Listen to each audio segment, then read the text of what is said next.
Olá, desajustados e justiceiros. Eu sou o Madu e, como diria nosso amigo Maquiavel, os fins justificam os meios. Ei, pessoal, eu sou a Zizi e eu acho que eu nunca vim tão confusa se eu tô certa ou não do conceito para uma gravação igual eu vim hoje. Você tá anti-certa? Eu tô anti-certa.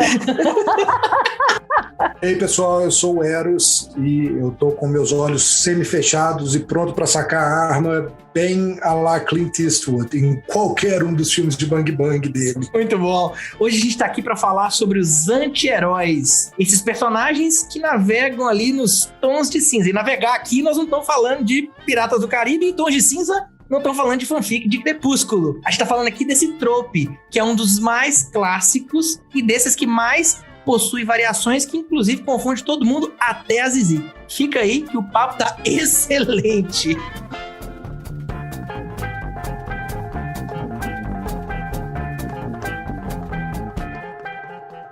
Bom, para falar de anti-herói, a gente precisa de falar de herói, primeiramente. E é difícil definir herói como uma coisa só. Porque você tem, sei lá, pelo menos umas 10 definições, quando eu estava estudando eu vi, e definições robustas, assim. Você tem definições que vão colocar um espectro de heroísmo, assim como tem esse espectro do anti-heroísmo, que nós vamos falar disso daqui a pouco. Mas optamos aqui por trazer uma definição, que é a definição clássica de herói, né? O herói ideal. Aquela definição, talvez a mais antiga. Ele luta com honra. Ele nunca chuta o oponente que tá caído ou usa truques sujos para vencer um confronto. Se ele for pro campo de batalha, ele luta com a força apropriada. E ele se desespera por ver qualquer derramamento de sangue. Muito bom, muito bom. Gente, isso é o Eros que estudou a pauta. A sua bondade é genuína. Ele não ultrapassa, ele não faz a escolha. Ele sempre faz a escolha certa, mesmo quando as pessoas jamais saberiam que ele fez a escolha errada. Ele defende o que é moralmente correto e serve como modelo para os heróis. E ele não lê a pauta. Eros, obviamente, tá dando para ouvir que ele tá lendo a definição. Se você não entendeu ainda, ele tá lendo. Em resumo, o herói é o cara certinho que faz tudo by the book, faz tudo, né, do jeito correto, diferente do Eros, que lê a pauta durante a gravação. Eu sou o anti-herói do episódio? Você é o anti-herói a nível, Eros, que se fosse o certo não ler a pauta, você construiria ela, entendeu? Você está menosprezando minha capacidade. Eu comecei a construir a pauta dessa vez, tá? Abriu o documento em branco? Mas deixei ele lá pra você preencher. Ó, pra falar então desse herói ideal, é legal falar desse lugar, citando Zizi, que o trope do herói ideal ocupa. Nessas leituras e estudos, encontrei o ciclo do trope que eu achei bem interessante. E ele exemplifica muito a posição que esse trope ocupa hoje e até justifica um pouquinho do porquê que o anti-heroísmo surgiu. Quando a gente vê o herói ideal, ele é chamado de trope de cavalo morto. E cavalo morto tem aquela ideia de espancar um cavalo morto, né? É mais ou menos o seguinte, você tá chicoteando lá o cavalo pra ele andar. Ele morreu, se você continuar chicoteando o cavalo, ele não vai continuar andando. É como se tivesse caído em desuso. E o ciclo do trope, ele começa com uma ideia inteligente que surge em algum lugar, ou um questionamento da sociedade. Beleza, isso aqui funciona em um momento. Os outros filmes, as outras mídias começam a copiar essa ideia inicialmente inteligente. E aí isso se configura como um trope, um clichê, uma repetição. Depois de certo tempo, de tanto usar, esse trope começa a cair em desuso. E ele é chamado de trope desacreditado. Até o ponto de chegar no trope cavalo morto. Aquele trope não adianta. Você pode trazer ele em cena, pode dar chicotada, ele não vai gerar mais resultado. Porque ele já não funciona mais, já tá batido, é previsível. Já tá todo mundo de saco cheio dele, né, no final das contas. Começa a entrar aqui para um ponto quase da metalinguagem. A gente começa a sacanear aquilo, como a gente já falou de Rick and Morty, que traz à tona aquilo, né, propositalmente. Aí ele ocupa uma outra posição aqui de linguagem. E o herói ideal é o cavalo morto. A gente acaba vendo hoje em dia esse herói ideal em coisas infantis, né, onde essa essa linha, né, entre o que é certo e errado acaba sendo um pouco mais definida, até por uma questão de que você está lidando com crianças, né? E esses tons de cinza que a gente falou mais cedo não são tão bem aceitos, né? Não é o lugar apropriado, já que a gente fala muito do lugar, não é o lugar apropriado para aquilo. Quando a gente vai para o universo adulto, né, essas coisas já não são mais tão preto e branca, e aí preto e branco, né? Então aí a gente começa a trabalhar outras nuances desse. Enfim, eu ia falar desse herói, mas eu acho que é mais do que herói, né? É do humano mesmo, assim. Sim, por isso que a gente começa a dar para ele outras nuances e começa a querer subverter, desconstruir e ir brincando um pouco com esse tropo, com essa repetição, com essa imagem, com esse arquétipo, sei lá que nome tem isso.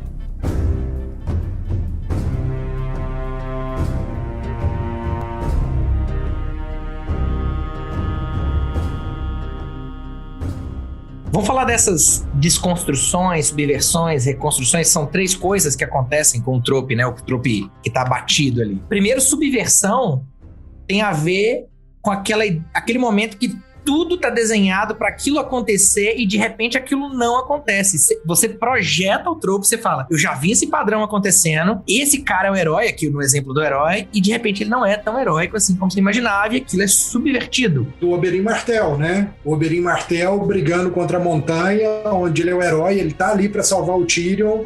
Ele vai vingar a morte da irmã, dos filhos da irmã, o que tira ele um pouquinho de herói, porque ele tem objetivos escusos enquanto herói nesse sentido, mas no final das contas ele se fode com a montanha, né? E é uma cena linda. Maravilhosa. Aquela esmagada da cabeça dele, Vocês são muito doidos. Aquela cena, até pro padrão violência Game of Thrones foi um pouco demais pro meu gosto, mas enfim. Eu concordo, mas a cena é muito chocante, né? Porque, você nunca imagina que um cara vai esmagar a cabeça do outro com bare hands, assim, sabe? Espremer o cara, explodir a cabeça do cara. Aquilo é muito assustador, mas é muito foda a cena. E é muito frustrante, né? Porque o Oberyn chega com aquela, né, pegada, a gente olha pra ele, imagina um herói, a gente tá doido, sedento por um herói naquele momento da história e... foi A segunda modalidade que a gente tem de manutenção desse trope é a desconstrução. O que acontece? O trope, ele toma um lugar idealizado, né? Nós estamos acostumados com aquilo. E esse trope, quando ele é idealizado, a gente começa a desconstruir, porque tudo tem no mínimo 2 lados, né? E aí vem alguém e desconstrói aquela figura. Aí vai explorar suposições, falhas, consequências. Ele vai explorar até as origens daquele trope. Pode ser o contrário disso. Então ele vai fazer essa desconstrução daquelas características que a gente já conhece no trope.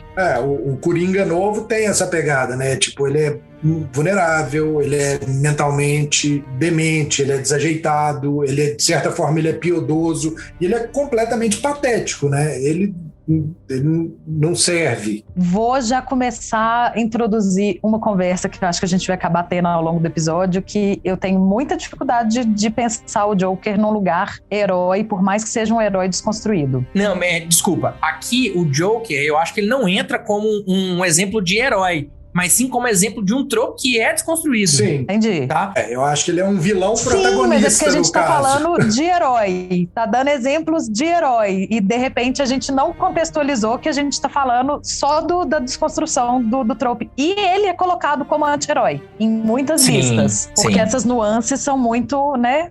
Mas definitivamente eu não acho que ele seja um anti-herói ali. Eu acho que ele tá muito mais pra um vilão mesmo, igual o Joker sempre é o vilão, do que ser um anti-herói ali. Eu só acho que a gente pode pontuar isso muito bem pontuado, que nessa hora a gente tá falando de uma desconstrução do trope e não desse trope especificamente, né? Da jornada de tropes no geral. Então o Joker, ele é o exemplo da desconstrução do arquétipo do trope do vilão, assim como o Oberyn Martell é a subversão do anti-herói. E a gente tem o terceiro momento aqui, que é o momento de reconstrução, onde eu pego aquilo que já tá batido e eu vou tornar aquilo valioso de novo, depois de ter aprendido as lições da desconstrução. Alguém desconstruiu, veio alguém desconstruiu de novo, e eu reconstruo aquele trope clássico, original, de uma maneira diferente. Aqui acho que a gente pode citar o exemplo, também na casa do anti-herói, que é o Batman, né? No Batman Begins. Ali foi dada uma ressignificação total pro Batman,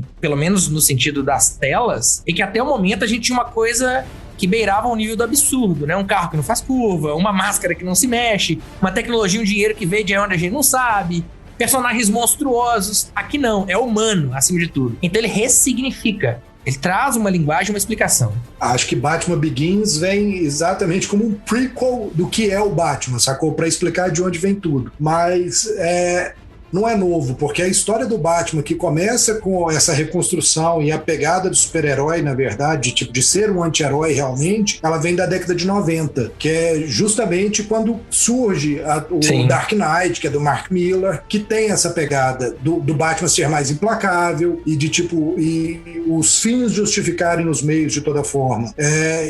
Acho que o único lugar que leva o Batman para ter uma pontinha de herói na história toda, no fim das contas, é que ele tem uma regra, uma única regra. Ele não mata, sacou? Porque se o Batman matasse, ele ia sair do pedaço do herói, do anti-herói, e ia virar um vilão, literalmente, sacou? Porque tudo que o cara faz é ilegal, de certa forma, para alcançar os objetivos dele. Mas eu acho que a discussão aqui é muito sobre a figura do Batman, a reconstrução da figura do Batman. Ele permanece nesse lugar que não vai matar, ele continua sendo um anti-herói, ele sempre foi, ele continua sendo, tem a pontinha de heroísmo, mas eu reconstruo a história dele, algo que já tá explorado como Batman, que ele por si só é um trope, né? A gente explora, Batman tem 50 anos, nem sei quanto tempo tem, vem alguém, reconstrói, ressignifica no sentido de dar uma realidade para aquilo. É nesse sentido que eu tô trazendo. De onde veio o dinheiro, tá? Eu acho que isso tem um pouco a ver do que a gente conversou um pouco no episódio, né, das donzelas e amazonas, que é modernizar e atualizar um trope, né? Então, tem um trope que tá ali caído, que já tá em desuso, que tá todo mundo de saco cheio, que já tá batido, que ele não tem efeito nenhum, né, de envolver as pessoas, porque a gente olha e fala assim, herói, blá, né, sem graça, mocinho sem graça. E aí a gente vai criando essas histórias de subverter, de desconstruir, e eventualmente, quando essa subversão e essa desconstrução também já estão óbvias e batidas, a gente parte para uma outra etapa, que é reconstruir. Então é a gente, de toda maneira, tentando renovar, né? Porque eu acho que, de certo modo, o próprio subverter e o desconstruir também é uma tentativa de renovar aquele trope inicial. Volta a ser ideia genial, né? Eventualmente, o começo do ciclo parece e soa diferente, né? E soa mais interessante do que aquela desconstrução e do que aquela subversão que a gente também já acostumou com ela.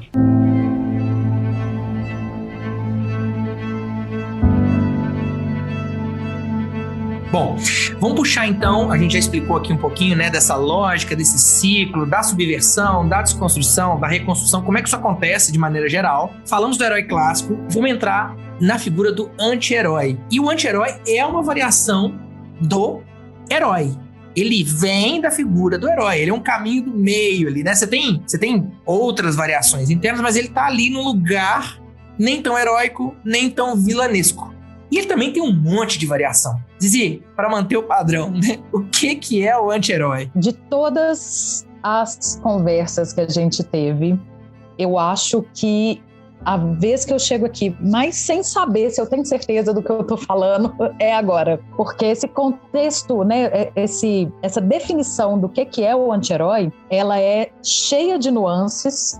E ela não é uma coisa assim, uma regra, né? Para umas pessoas vai passar em algum lugar, para outras pessoas vai passar no outro. Mas, de toda maneira, é uma pessoa que normalmente é o protagonista da história e que ela faz, de certa forma, tudo que um herói faz, mas ela tem ali ele é mais desajustado, ele tem vícios, ele pode ser mais grosseiro, ele não atende ao padrão do herói da cavaleira, né, da armadura brilhante, todo perfeitinho que a gente está acostumado. Ele é confuso, Ele tem falhas de caráter. Tem falhas de caráter, né? E às vezes, assim, não tem muito escrúpulo em matar alguém que está no caminho, né? Fazer amizade com o vilão temporariamente, mas ele não deixa de ser a pessoa que, no final das contas, resolve e faz o bem maior e comete ali, né? Comete é ótimo, né? Mas ele faz o ato heróico da história. Ele é o cara que faz atrocidades para salvar a mocinha no final. Tem muito a ver com fins justificam os meios, no fim das contas, né? Aqui, a gente precisa trazer uma discussão que é um pouco filosófica, né? E eu confesso que eu andei lendo um bocado de coisa para conseguir entender a base disso que a gente vai trazer aqui agora, que é a discussão da moral. O que é moral? Porque o anti-herói, com frequência, ele é uma figura amoral. E aí, assim, entra em ética, entra em moral, mas é interessante pontuar que ética é você consigo mesmo, né? Eu feri meus princípios, eu fui antiético. A moral, né? A moral, ela tá ligada a ferir princípios externos, princípios do grupo, da sociedade. Então, um ponto pra gente colocar aqui é que o anti-herói, ele não fere necessariamente os seus princípios. Ele é um cara que fere os princípios do meio, da sociedade. E aí, o herói, ele geralmente, agora não o anti-herói, o herói, ele lida com a chamada moralidade convencional, que é aquela moralidade preto no branco, tá? O herói clássico aqui, né? Ele vai olhar o que é errado segundo a sociedade, e ele vai olhar o que é certo segundo a sociedade, segundo o governo, segundo, né, a família, a tribo, não sei, né, depende da história, e ele vai agir em relação àquilo. Já os anti-heróis, né, ao contrário do herói, eles lidam com a moralidade de um jeito diferente, tá? O anti-herói é uma pessoa moral, como é o herói, ele aceita as normas do grupo, ele vai viver em relação àquilo. Uma pessoa imoral, com I no começo, ela não aceita, ela é até contra aquilo. E uma pessoa amoral, ela entra nessas duas situações aqui, que são as situações do anti-herói. A primeira situação de amoralidade, que tem a ver com chamada de moralidade pré-convencional, ele não conhece, ele não internalizou, ele não sabe o que é certo e errado. Ele é uma criança perante a sociedade. Um exemplo bom são os animais, né? Cachorro. Cachorro, você briga com ele não sabe que ele tá errado.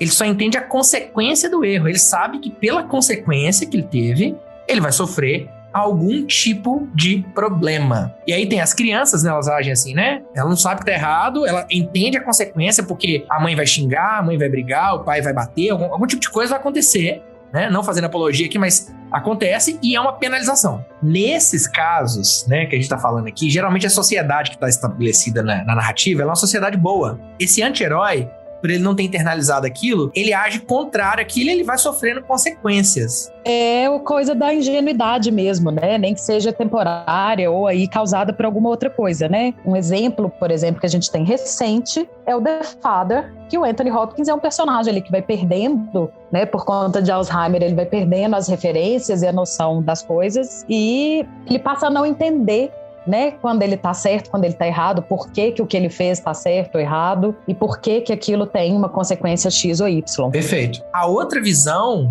então, que é o contrário da ingenuidade, né? O herói, ele tá no centro ali, ele é o ser moral, e o anti-herói, ele tá nessa figura aqui da ingenuidade, mas também tem o outro tipo de anti-herói, que é o herói que vai ligar com a moralidade pós-convencional. Ele sabe, ele conhece as regras, mas ele sai do preto no branco. Ele começa a compreender que regra não é absoluta e não é sem questionamento. E aí esses indivíduos pós-convencionais, eles elevam a sua própria avaliação da moral. Então, isso está acima da convenção social. E aí ele, né, ele pode ser confundido ali com aquele nível pré-convencional pela sociedade, mas nesses casos, a narrativa geralmente estabelece uma sociedade, um grupo, né, o externo, como algo ruim, mas instalado. E vem alguém para questionar essa moralidade estabelecida. Acho que o caso da Mildred, em 3 cartazes na beira da estrada, né? 3 Billboards Outside, 3 anúncios para um crime. 3 anúncios para um crime. Gente, eu acho esse filme com 3... Esse filme tem 3 nomes, é bom, né? Que é bem metalinguagem. O filme tem 13 e tem 3 nomes. 3 Billboards Outside Webbing, Missouri. É fantástico, porque ela quebra as regras, ela fode tudo para tentar chegar no objetivo dela, que é encontrar o assassino da filha dela. Tipo, ela quebra a regra, ela cobra a polícia através de 3 outdoor para ver se ela consegue o resultado de uma coisa que a polícia está totalmente ignorando, entendeu? Isso é muito foda. E ela é uma figura que é marginal, né? No sentido de ser marginalizada da sociedade, não no sentido de ser um marginal bandido, né? Não nesse estereótipo. Mas ela, por estar marginalizada, ela usa os meios que ela tem para conseguir provar um ponto. E é muito da história do anti-herói isso, tipo, o anti-herói ele sempre tá marginalizado, ele sempre tá na margem, ele sempre tá fazendo alguma coisa que é politicamente não aceita pela sociedade para alcançar seus objetivos, né? E seja lá o que marginalizado significa, né? Porque o Batman, por exemplo, é o maior bilionário que tem e ele tá à margem, né? De alguma maneira ele tá à margem da sociedade ali, pelo menos no sentido comum da coisa.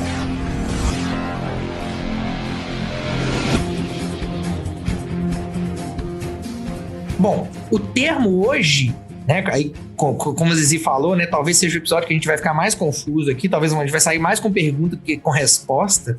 Então, o termo hoje ele é usado de maneira mais livre. O termo anti-herói, ele tem, assim como o termo herói, tem 1 milhão de significados diferentes. Em uma definição da palavra, o apelo de anti-herói é que muitas vezes é literalmente um herói. Às vezes, o anti-herói, ele é herói. Até, né, a definição mais extrema que eu achei. Mas, enquanto Superman, Mulher Maravilha e esses heróis convencionais têm capacidade física de fazer o ato heróico, o anti-herói, às vezes, ele tem a vontade, mas ele só não tem a capacidade. Não tem nem a ver com fazer os atos errados. Ele só é anti-herói porque ele não tem poderes heróicos. Mas se você der uma puxada na pegada de super-heróis mesmo, eu acho que cada vez mais eles estão caminhando muito mais para a nuance de anti-herói do que do herói propriamente dito. Porque se você parar e pensar no próprio Capitão América, tipo, putz, é o herói. Só que nos 3 filmes dele, de uma forma ou de outra, ele tem um papel de anti-herói ali. Em um, ele tá defendendo o fugitivo, ele tá enfrentando o outro herói por causa... ele sempre tá com algum problema, ele sempre tem uma coisa, uma briga interna dele, que ele tá representado muito mais como anti-herói. A mesma coisa o Tony Stark, sacou? Tipo, ele começa o primeiro filme vendendo míssel pra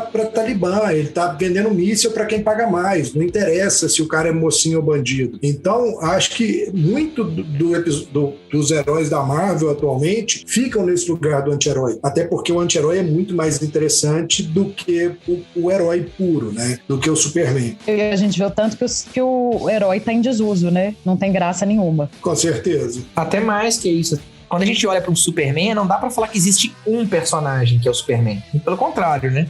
Existem milhares de personagens. Quantos anos essas histórias estão sendo escritas por roteiristas até, e interpretado por atores e diretores totalmente diferentes que trazem histórias totalmente diferentes. Então, ora ele é colocado como vilão, ora ele é colocado como um herói mais classicão, outra hora ele é colocado como anti-herói. Vai depender, né? Vai depender da história que é construída. E sim, eu acho que isso que o Eros traz aqui, essa questão dessa ressignificação, tem muito daquilo que a gente falou lá no começo, né? Do deslocamento do trope. Então a gente vai deslocar. O trope, Superman é um trope, independente dele ser herói. Então o Superman já tá exaurido. O que a gente faz agora?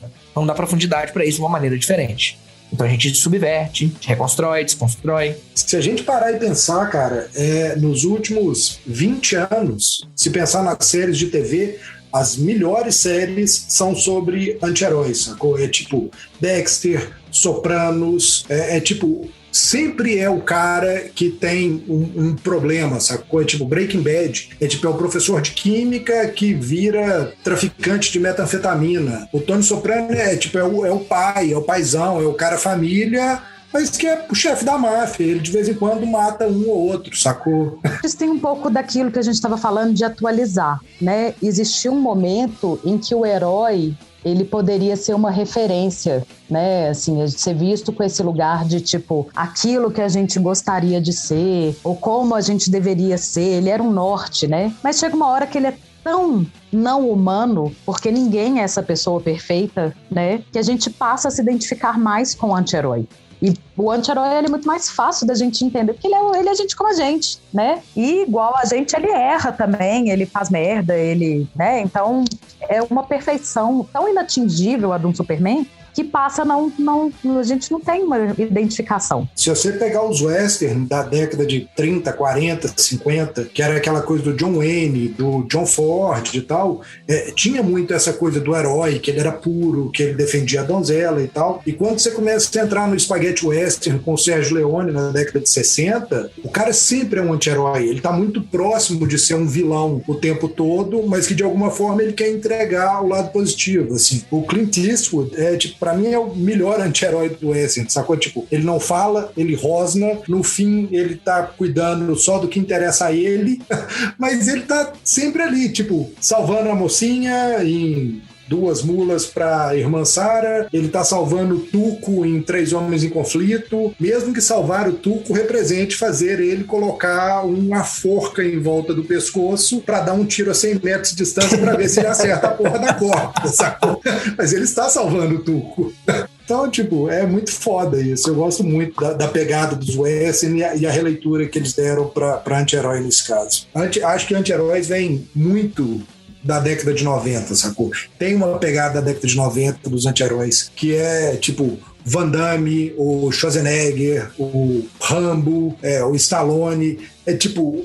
E tem um perfil muito desenhado disso, sacou? Eles sempre são os caras fortões, que eles não estão nem aí pra ninguém, eles não têm problema nenhum em matar ninguém para alcançar os objetivos deles, e é muito caricato isso. É tipo, não importa o que ele faz e como que ele entrega. A questão é que ele entrega no final indiferente do que ele faz. Sim. E nessa pegada dos anos 90, um filme que eu gosto muito, muito, muito é O Balconista, que é tipo Kevin Smith, e tem o Dante Randall, que tipo é totalmente fora do perfil de ser herói, sacou? Que são 2 geeks de locadora de filme com discussões, mas tipo, da forma bizarra dos diálogos e tal, e do jeito que eles entregam as coisas, eles estão tentando fazer o bem no final das contas, entendeu? Eles estão tentando ajudar alguém e tal, e isso é muito legal. E dentro, tipo, o Kevin Smith com certeza é um fã de trope, história e quadrinho, e Batman e etc. E dentro disso tem o personagem dele mesmo, né, que é o Jay e o Silent Bob, que estão 2 caras escusos que ficam na frente do 7-Eleven vendendo droga, mas ele sempre aparece no momento oportuno para dar uma dica, para ajudar no fim do dia, para salvar o dia, entendeu? Para fazer o Ben Affleck ir atrás da paixão da vida dele em Chasing Amy, por exemplo, e por aí vai. Então tem coisas do tipo que são bem legais.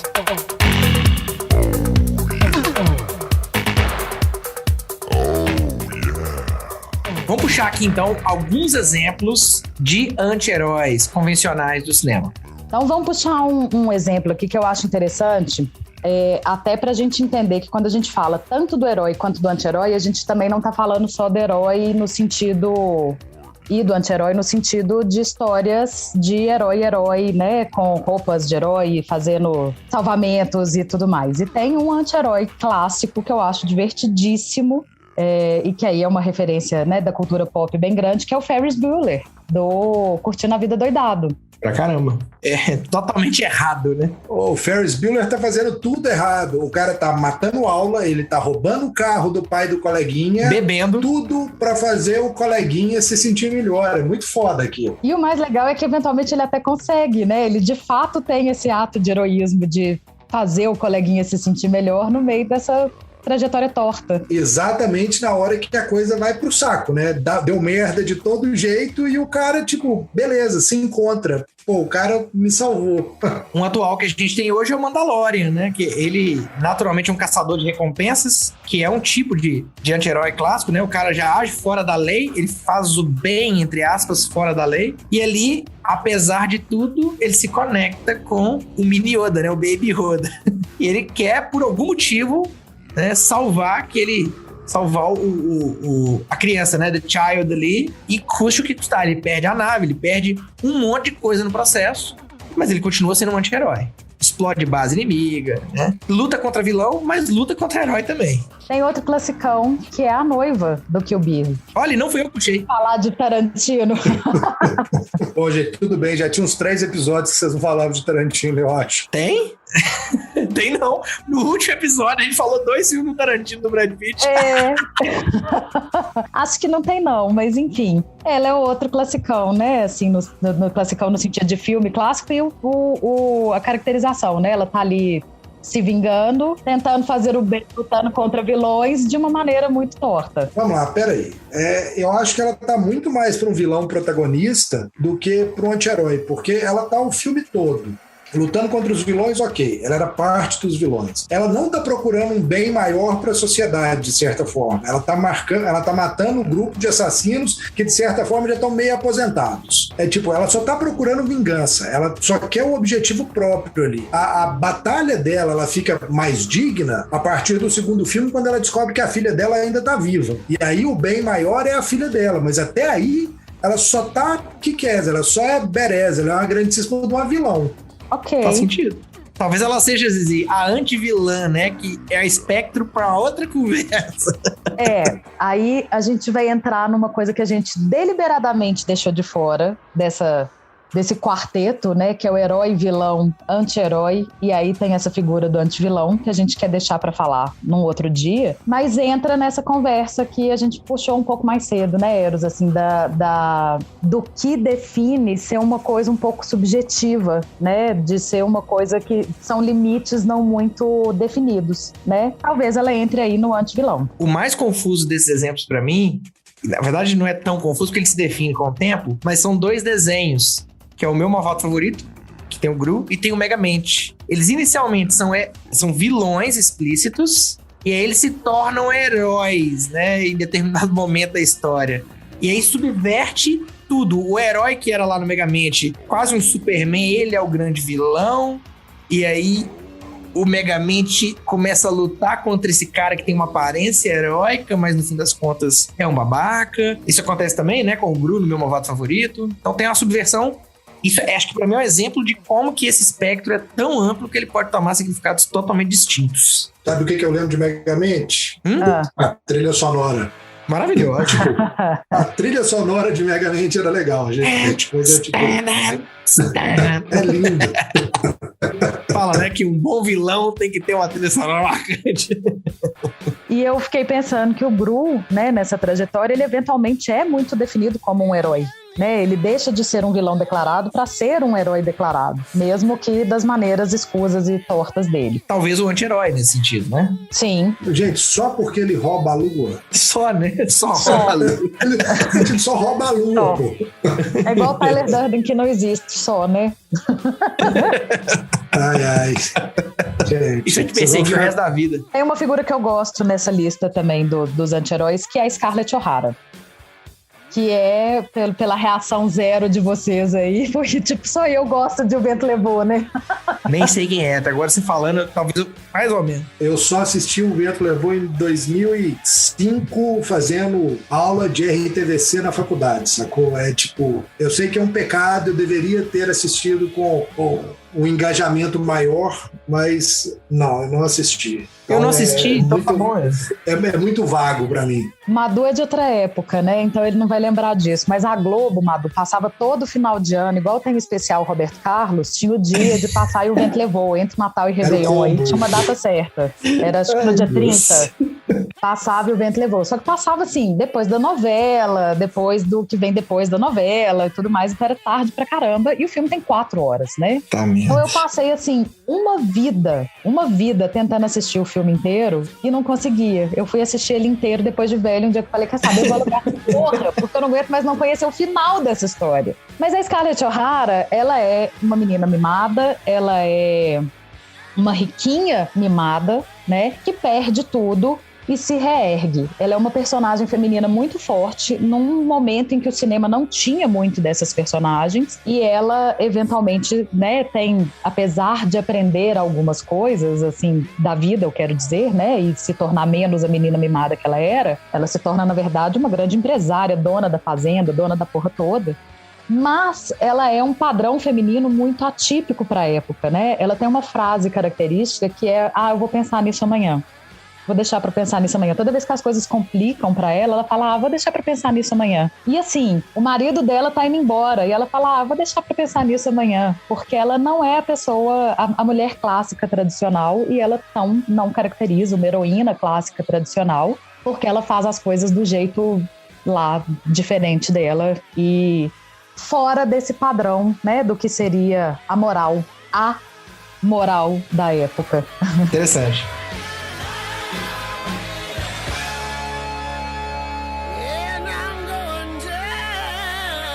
Tem uma variante que a gente pode trazer aqui, é quase um subtrope do anti-herói, que é o creepy good. Tem a ver com assustador, mas bonzinho. É uma variante porque não necessariamente a gente está falando de seres ou criaturas ou pessoas ali que exercem coisas ruins, mas que pelo fato de serem assustadores, assombrar, o arquétipo, o visual ali é algo que pesa, né, para a convencionalidade, ele é colocado no lugar do anti-herói. E um filme que eu vi recentemente, graças a Zizi, que é A Chegada, onde os heptapods, né, e acho que não vamos entrar em spoiler nem em detalhe demais aqui, porque esse é tema do próximo episódio, né, a gente vai falar de Villeneuve, já dando spoiler do próximo episódio. Aqui, eles são colocados como monstros, né, porque eles são gigantescos, eles têm tentáculos, eles não falam a língua comum. Para quem não viu, vamos só pontuar que os heptapods são alienígenas. Isso, são grandes alienígenas, e boa. E que chegam assim, com cara de invasão alienígena, né? E de uma vez, né, aquela coisa que de repente tem uma nave parada. E é lindo aquilo, cara, aquele filme é muito, muito foda. Aquele filme é muito cenas foda. do próximo episódio. Eu tenho um exemplo que foge um pouco da aparência feia, né, monstruosa, mas vai no comportamento esquisito, que também tem a ver aí com Creepy Good, que é o Glenn, que é um moleque do Mad Men, que é engraçado que ele é tão esquisito, que ele é um personagem assim, secundário do secundário do secundário, né? Ele é tipo filho da vizinha, mas ele é tão esquisito que ele é um personagem que eu nunca esqueci. Ele tipo era obcecado com a mulher, a January Jones. Ele era tão obcecado com ela que ele ficava, tipo, seguindo ela até o banheiro.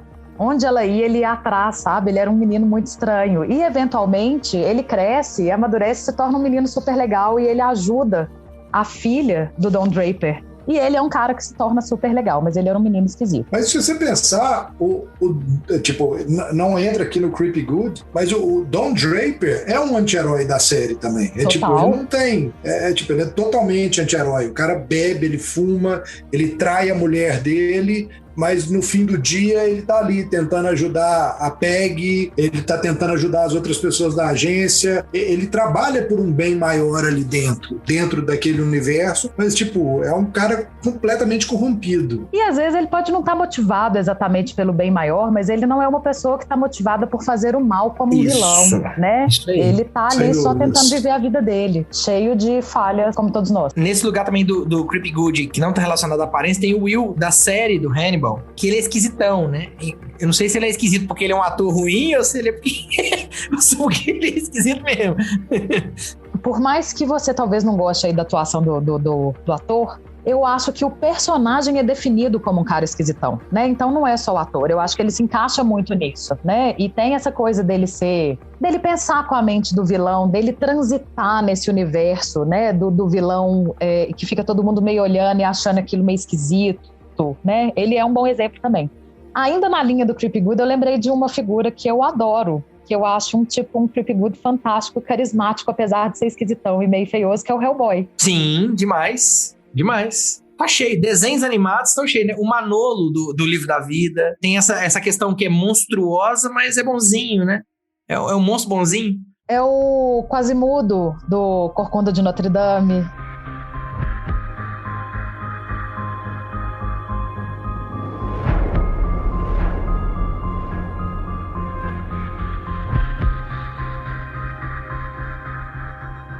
Uma outra categoria de anti-heróis que a gente vai ter aqui é o torturador exaltado. É aquele personagem que ele faz o bem, mas ele usa da tortura. Mas ele é mocinho, mas ele tortura. O Batman é o mais clássico, né? Porque assim, e ele tem a reação dele vai pelo nível de sujeira da pessoa, né? Assim, se é um policial corrupto, tá bom, ele vai dar um traumatismo craniano. Agora, se você é um senhor do crime, ele vai deixar ali em coma. Se você é um vilão, ele não te deixa em coma como te bate. Agora, se você é maluco, não, ele te prende. Né? O Coringa, ele vai prender E uma coisa interessante do universo do Batman é que os vilões, eles sempre têm, ou sempre não, né? Mas quase sempre são associados a doenças mentais. Por isso que Asilo Arkham é o lugar de aprisionamento. Tem o Joker, tem o Scarecrow. Acho que só, né? A Arlequina era médica lá dentro, pô. A Arlequina não era doida, ela ficou doida. Tipo... A psicóloga. Ela era a psicóloga do Coringa. Mas ela ficou doida, né? Passa por aí também. Tem um outro exemplo que, para mim, é um bem marcante, que é o Said de Lost, que é literalmente um torturador e que fica ali fazendo papel de sofrência, né? De ter que acessar esse papel da pessoa que eu era mal, não sei o quê, mas não tem outra solução, eu preciso ir lá torturar de novo para conseguir resolver a minha vida, né? Muito bom. Ele é quase, se tocar um sertanejo no fundo, ele te convence. Ai, gente, tipo isso. Eu não sei porque que tem que voltar em Lost, é tão ruim, os personagens não são... Tipo, sei lá... Eu acho que eu criei antipatia de Lost, gente. Puta que pariu. O final foi muito frustrante. Mas é tão ruim que fica bom. Eu discordo, eu gosto de Lost pra caralho até hoje. Então, separa o final da série, né? Todo, porque a série começa muito boa. A gente vê, eu acho tão impressionante como a gente vê ecos de Lost nas séries que a gente assiste hoje, até hoje, né? O negócio tem 10 anos. 10? Até hoje ela é influência. 20, Zizi? Não tem 20 não, pô. Eu tava na faculdade, tem uns 15 Desculpa aí, anos. eu perdi essas noções de tempo depois de uma certa idade. Lembro também da Xena, que é já é da minha infância, não é da infância do Eros, né? Eu já estava na faculdade nessa época. Mas é interessante como é que ela pega, né? E tortura os inimigos. Mas pra Xena é uma pegada muito de anti-herói da década de 90, que ela usa pouca roupa, ela é totalmente sexualizada, ela é estereotipada, que ela é uma mulher gostosona e tal. É, tipo... Boobs of Steel, né? E não interessa os meios dela desde que os fins sejam justificados. E ela tem um superpoder interessante que a mão dela deve ser feita de vibrânio. Ela tem um disco que corta tudo e ela arremessa. Bate em pedra, corta tudo e ela pega o disco de novo. Eu acho incrível. Ela é o Predador, pô. Ela é o Predador 2. Aquele disco do Predador 2 é lindo. Eu preciso confessar que eu nunca assisti Xena, mas pela primeira vez na vida, alguém me deixou com vontade de ver depois dessa descrição do Madu. Incrível. Ela arremessa um disco cortante, assim, um disco que sai cortando cabeças e ela pega o disco lá. Então, mas tá bom. O que eu fico me perguntando é quais eram os motivos do Madu, jovem adolescente, para assistir Xena, tá? Eu nunca assisti Xena, velho. Era o acesso que a gente tinha, né? Xena era aquela coisa que passava no Sony Channel antes de That Seventh Show, provavelmente. Eros. Você teve a sua Xena, só não chamava Xena. Lembro de da Starbuck no Battlestar Galactica, ela tem um momento com o Lioben, eu acho que é outra coisa que só eu assisto aqui, né? Ou assisti, no caso. Eu já assisti, mas eu não lembro quase nada. É engraçado que é uma personagem que é cheia dos questionamentos e do que é certo e que nananã, mas ela, na hora que ela precisa, ela também vai muito nesse lugar. E tem um episódio específico que ela passa o episódio inteiro torturando o cara. E isso é uma temática que volta na história dela de novo, na relação desse cara. Esse cara é um dos Cylons, né? O Lioben, e talvez seja um spoiler, mas enfim. Acho que nessa altura a gente já sabe, mas... E essa relação, esse momento em que ela torturou, volta muito como na dinâmica dos dois, numa certa proximidade, uma certa relação esquisita, numa certa culpa, enfim, é uma questão para ela, eventualmente. Acho que torturadores exaltados, a gente poderia falar do Punisher, principalmente o Punisher do Netflix. Acho que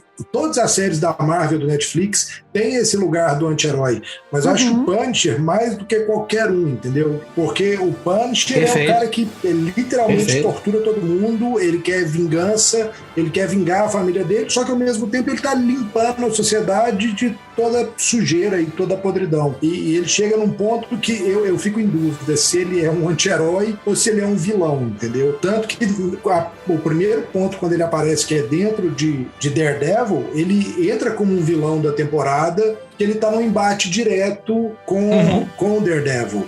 E o Daredevil é outro também, todo né? justiceiro cai nesse lugar, né?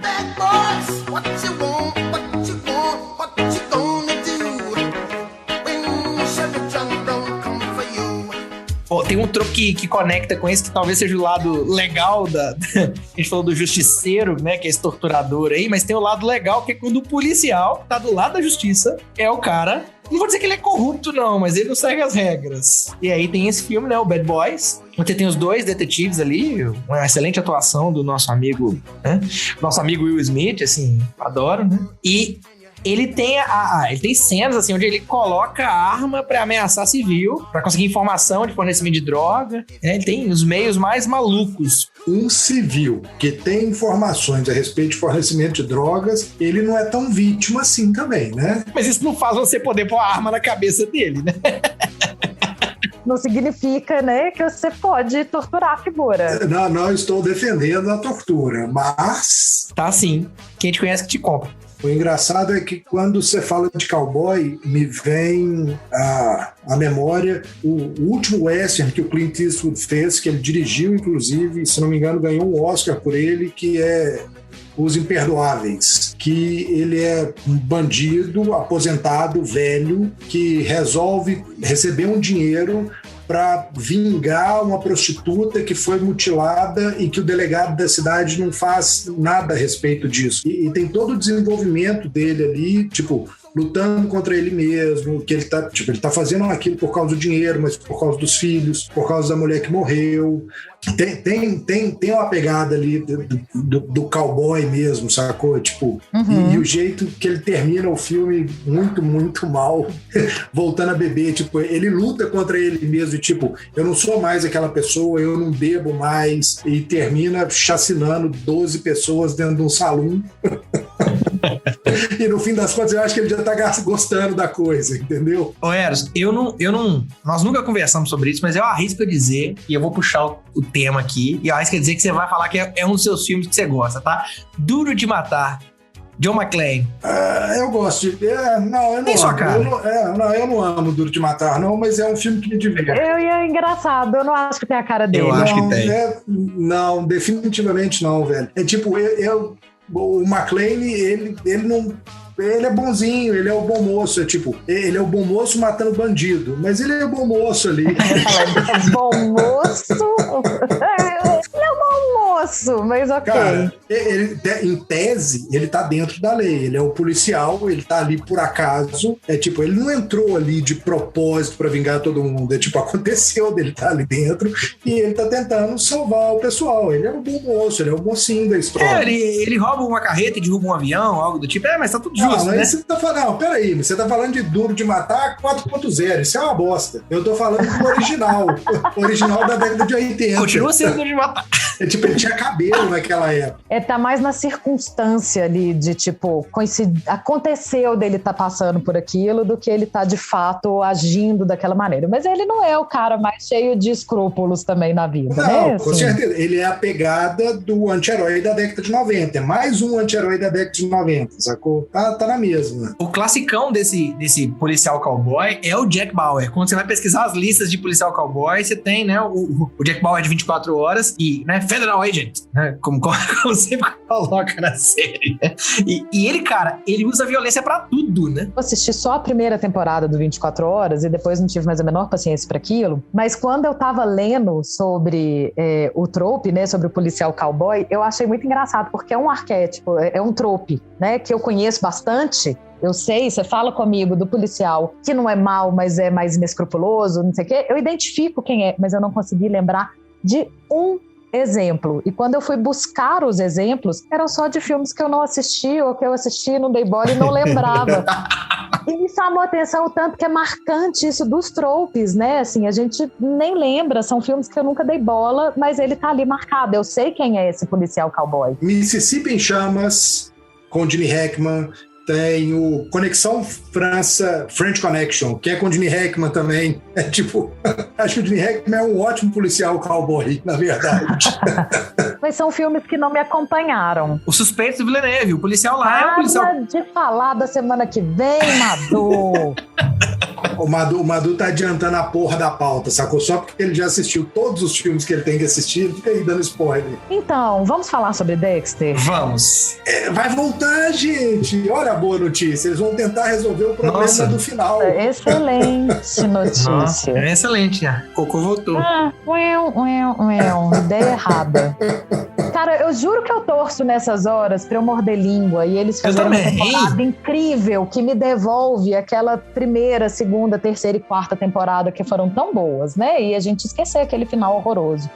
mas eu acho muita ideia errada. Podia, inclusive, ressuscitar o Trinity Killer. Mas, enfim, o que eu acho engraçado do Dexter é que primeiro, que eu colocaria ele muito mais como o torturador do que como o policial aí, talvez meio na linha, no limiar de ser corrupto ou não. Até porque eu não acho que ele enquanto policial, eu não vejo o Dexter agir dessa maneira, né? Okay, ele faz o outro rolê dele na paralela. E no fim né? das contas, ele não é um policial, ele é um analista de cena de crime, né? Ele não tem distintivo, ele não tem porra nenhuma. Talvez ele ocupe um lugar que é dele, tá? Assim, talvez ele não se enquadre em uma categoria, né? Ele bebe um pouquinho de cada um, né? É uma junção. E outra coisa que eu acho é que ele é um desses figuras que cai no que a gente falou, assim, será que ele é um anti-herói? Porque eu não consigo tirar da reta, por mais que eu goste dele, que ele é um serial killer. E na minha concepção, eu não consigo considerar um serial killer um herói, por mais que seja um anti-herói, assim. No máximo, eu colocaria ele como um anti-vilão, né? Assim, mas olha que interessante, Zizi. Se ele matasse os psicopatas numa cena, se ele fosse um policial cowboy, tá? Que invadisse a casa e o psicopata estivesse matando, ele atirasse em todos os psicopatas, ele ocuparia o lugar do anti-herói. Porque ele matou o psicopata. Agora, porque ele usa o meio escuso para aquilo, né? Mas não é escuso, o outro também é, mas... Mas ele usa uma pegada de torturar o cara, né? Porque ele mostra pro cara as vítimas do cara, ele faz o cara tá vivo, ele ter consciência. É tipo, ele é frio calculista, ele tem um gozo ali. Ele é um serial killer funcional. Exatamente. Ensinaram ele a aplicar o negócio dele em alguma coisa, mas não quer dizer que ele deixa de ser um serial killer, ele tá motivado pela matança. Ele é funcional e treinado pra isso. Ou é virar CEO, ou é fazer isso. Porque a motivação dele tá no matar, ele só foi ensinado que se ele matar alguém que também mata, é menos mal, talvez, e ele cai numa ambiguidade aí moral, né? Cai numa ambiguidade, porque eu não sei se é justificável, né? O coleguinha dele, eu esqueci o nome, Doakes, né? O coleguinha de trabalho, né? O policial, ele tem essa sensação o tempo inteiro, tipo, você tá fazendo coisa errada, e quando ele descobre, ele vai assim, por mais que você mata um cara que é um assassino, você não pode matar. Não é assim que funciona. E aí entra uma percepção que talvez seja um pouco minha, Madu, porque quando um policial em cena mata alguém, não sendo numa necessidade de defesa, alguma coisa desse tipo, eu continuo achando muito errado. E a pessoa que faz isso repetidamente, pra mim, entra no lugar de vilão. É aquilo que a gente já comentou em algum episódio. Capitão Nascimento não é herói pra mim. Me lembro de um filme com o irmão do Ben Affleck, que eu não sei, eu não me engano, é um filme que o Ben Affleck dirigiu, eu esqueci o nome do filme agora, mas que, tipo, o cara conseguiria... O irmão é o Casey Affleck. Casey Affleck, né? Mas é um filme que eu acho que o Casey Affleck estrela e que o Ben Affleck dirigiu, eu esqueci o nome. É de uma história de uma criança desaparecida e tal. Que ele é tipo um investigador. Eles chegam na casa de um cara que é pedófilo e eles têm a oportunidade tranquila de prender esse cara, mas o policial fica tão puto que ele simplesmente mata. E eu sempre achei essa cena muito errada. Tipo, o filme é até bom, mas essa cena pra mim vai no lugar, tipo assim, isso é muito errado. Não é assim que a gente resolve. E esse cara, pra mim, nesse momento, se torna vilão. No máximo, um anti-vilão, né? Então, o Dexter, pra mim, vai nesse lugar também. São cenas do nosso próximo episódio pra gente discutir vilões e anti-vilões e afins.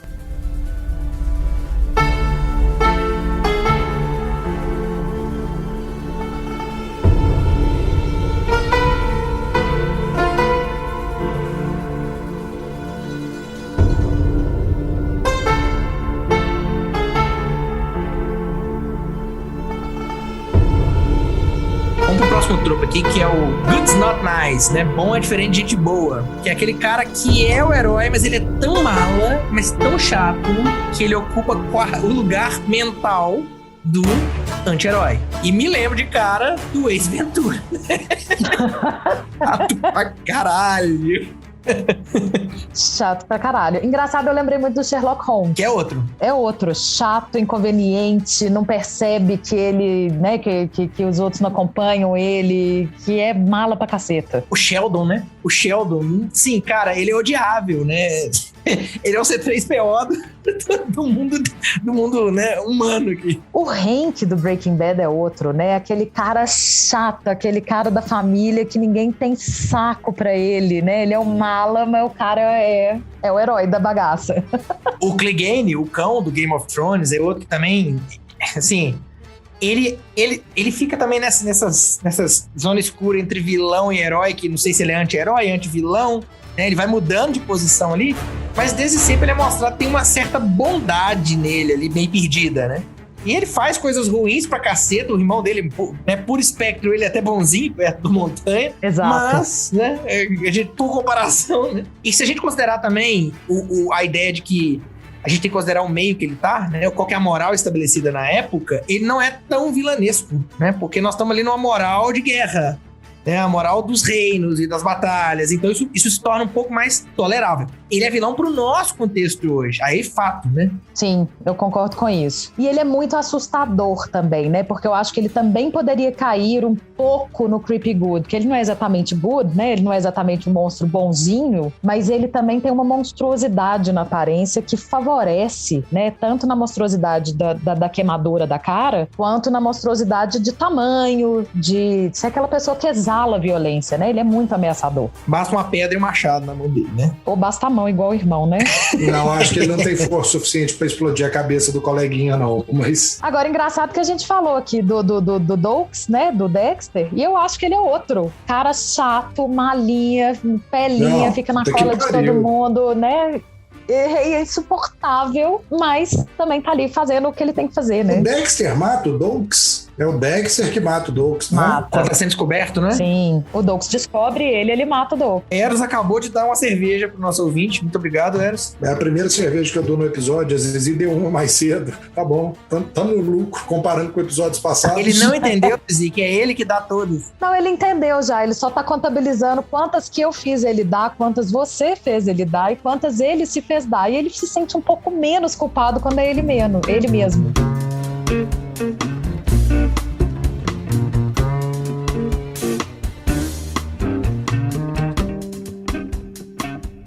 Mr. Vice Guy, que tem a ver com o cara tem um caráter que é fundamentalmente heróico ou bom, e ainda assim ele tem um vício associado a ele. Ele é um vício que é óbvio que muda o personagem inteiro. Já que a gente tá na linha aí falando de Game of Thrones, pra mim o Tyrion é um exemplo primeiro que vem na cabeça quando a gente fala de... E aí, ele é o quê? Ele é mulherengo? Ele é alcoólatra? Qual que é o problema? Ele é tudo, né? Ele é tudo, né? E ele cai também né? Ele perde o nariz, ele vai se deformando ainda mais, e tem um olho de cada cor. Ele entra no creepy good também, né? De alguma maneira. Só no livro, porque na série ele é até bonitinho. Na série eles consertam ele um pouco. O nariz não fica tão lesado na série, né? Porque no livro ele vai... Não, ele fica com uma cicatriz, né? O Dude, que a gente já falou em tantos episódios do Grande Lebowski, né? Ele é a essência da preguiça. Apesar de fazer o bem ali, porque é conveniente, se ele pudesse, ele nem se envolvia na história. Essa é a verdade, né? Tão preguiçoso que o cara é. Eu me lembrei de um outro aqui, eu não sei se a gente nunca conversou disso, eu não sei se vocês viram em algum momento, The Wire.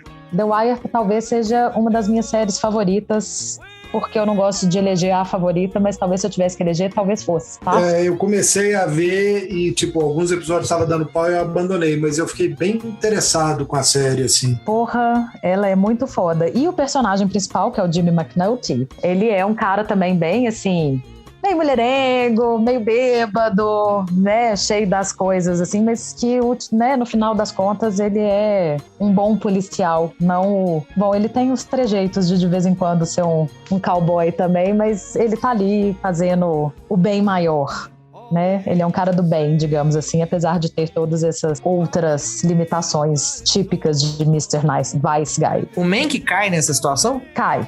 Eu pensei muito no Mank quando eu tava lendo sobre o Mr. Vice Guy. Acho que ele é bem um exemplo. O Oscar Schindler, né, da lista de Schindler.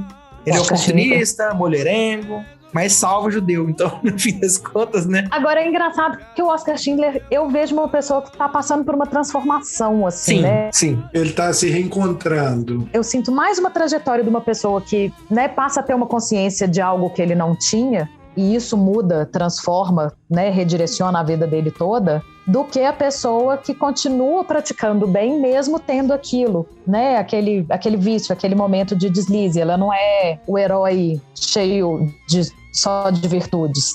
Mas de certa maneira eu acho que se enquadra aqui também, né, não deixa de ser um Mr. Vice Guy.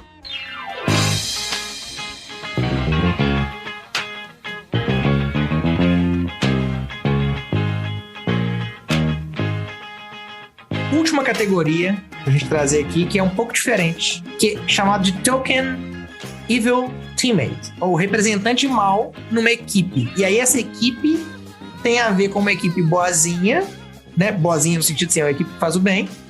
E eu tenho ali um personagem, né? A equipe inteira pode ser de anti-heróis, no caso, não necessariamente heróica, mas eu tenho um personagem ali que ele é basicamente mal, no fim das contas, né? Assim, mas ele é aceitável. E como ele tá com a equipe, né? Diga com quem tu andas, que eu direi quem tu és. E pra mim, um que marca muito é o Guardiões da Galáxia, né? A equipe toda é de anti-heróis. Mas o Rocket, né? Ele é sanguinário, mortal, ele tem toda aquela...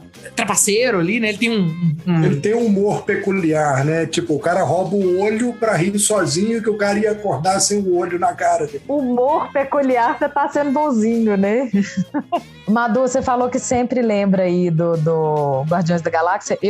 Pra mim, eu sempre vou no House. Opa, é outro. Né? Que pra mim é aquele cara que a gente nunca sabe ali se ele tá realmente... Qual a motivação dele, né? Assim... E é um cara que faz o bem, mas eu acho que é meio que colateral, sem querer, sabe? Assim, não acho que é a motivação dele 100% do tempo, não. É a necessidade de alimentar o ego dele, né? Ele só precisa alimentar o ego dele. Tipo, se ele tá salvando gente no meio do caminho, é consequência. Ele tá se fazendo feliz naquilo ali. Mas o ponto aqui, eu acho que é que ele entra... Se você põe a equipe dele, que, né, em geral, os membros vão mudando ali durante toda a série, mas em geral a equipe é boazinha, né? Ele é o cara mal da equipe, né? Ele é o cara que destoa. Isso tem todos os sentidos, inclusive.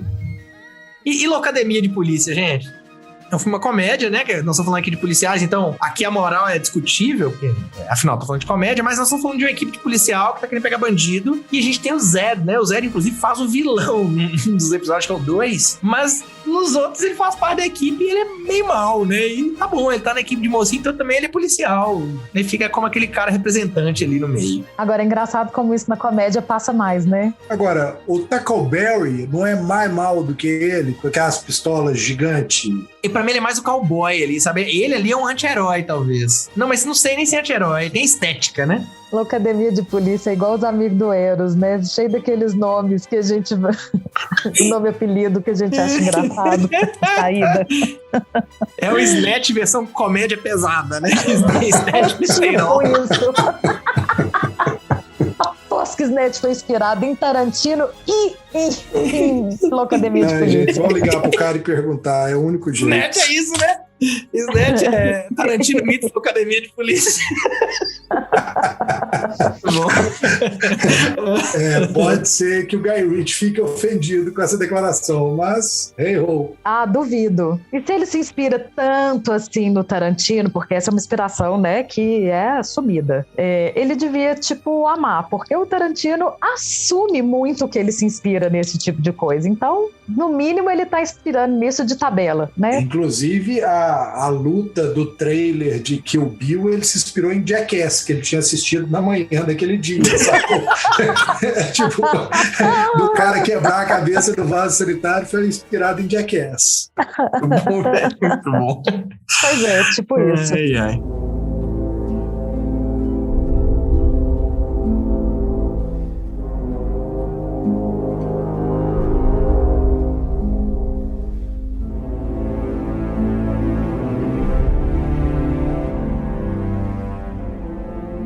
Bom, pra fechar, contrariando vocês, assim, que não gosta de falar qual que é o favorito, tá? Como você disse agora há pouco, conta aí, vamos falar um pouquinho, dentre os favoritos, qual, na verdade, é o seu anti-herói que tá ali, que ressalta, que é o primeiro que você lembra como favorito? Madu, se você me perguntasse isso antes de eu ter me preparado para a gravação do episódio, eu muito provavelmente não ia pensar e lembrar dela.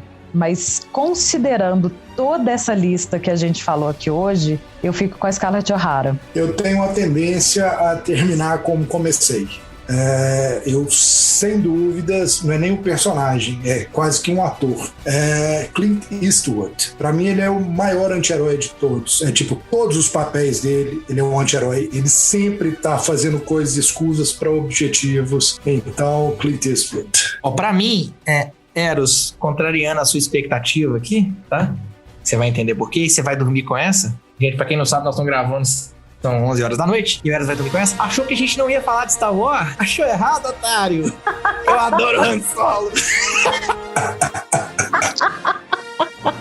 É um bom anti-herói, sem dúvidas. É um ótimo anti-herói, vai. A gente só não falou dele até então. Porque o Madu tava guardando pro final. É tipo... Não, eu juro que eu pensei nessa piada, velho. Eu juro que eu pensei nessa piada tem 3 minutos. Eu falei, novos Eros. Cara, eu pensei muito nele, mas eu não falei só pra te fazer um carinho, Eros. Juro. Não, gente, mas falar do Han Solo não tem problema nenhum, porque é o melhor personagem de Star Wars, é o Han Solo. A gente não fala de Star Wars no dia que ele não ia ter problema disso. Tá vendo? E, tipo, no fim das ele contas, é o anti-anti. Eu não sou o anti-herói do episódio. Vocês são o anti-herói do episódio.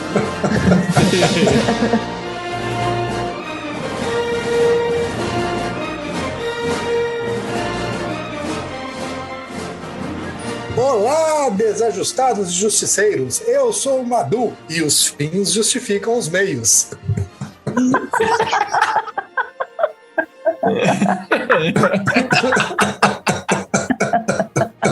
Oi, eu sou a Zizi e estou em outro lugar hoje. Oi, gente, eu sou o Eros e ainda não consegui pensar na minha abertura de hoje.